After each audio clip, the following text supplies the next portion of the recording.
उत्तर प्रदेश की राजनीति में जब भी बहुजन समाज की बात होती है तो मायावती जी का नाम सबसे पहले लिया जाता है।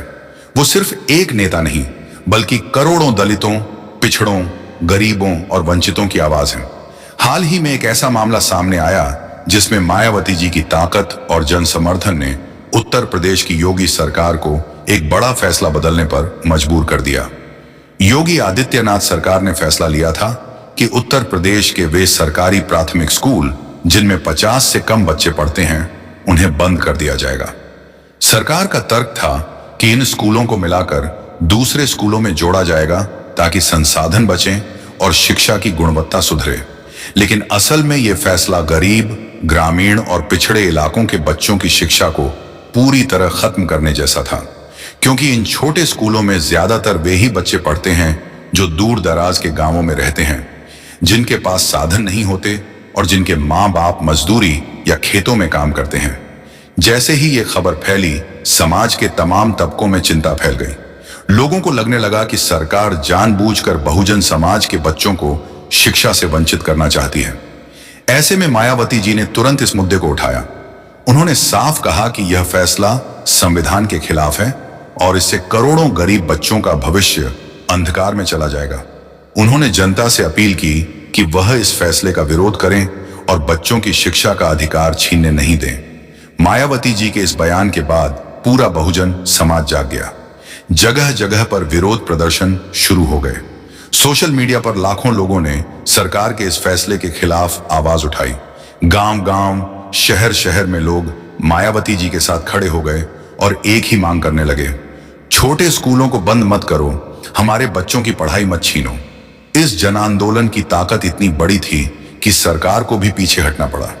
योगी सरकार को मजबूरी में यह फैसला बदलना पड़ा या फिलहाल के लिए रोकना पड़ा।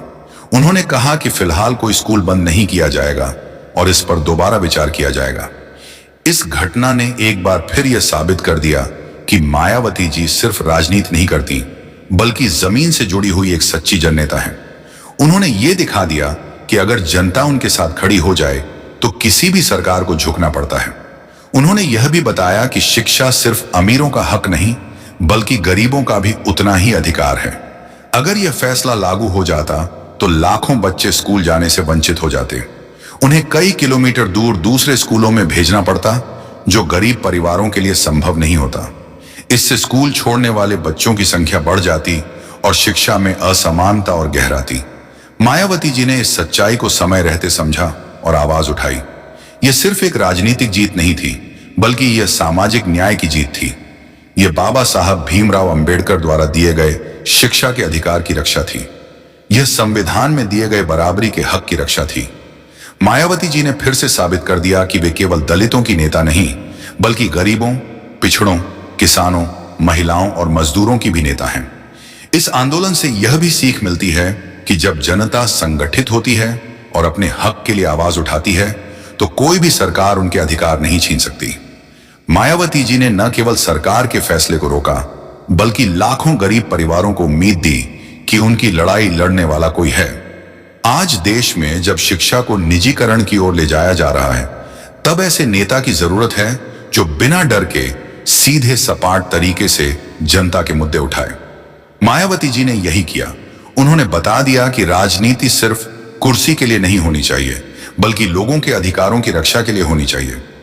इस पूरी घटना ने यह भी दिखा दिया कि बहुजन समाज पार्टी का जनाधार कितना मजबूत है और जब वो एकजुट होता है तो कोई भी सरकार उसकी अनदेखी नहीं कर सकती। मायावती जी की इस पहल से न सिर्फ छोटे स्कूल बचे बल्कि गरीब बच्चों का भविष्य भी सुरक्षित हुआ। इसलिए कहा जा सकता है कि यह एक ऐतिहासिक जीत है, एक महिला नेता की, एक सामाजिक आंदोलन की और करोड़ों गरीब बच्चों के हक की।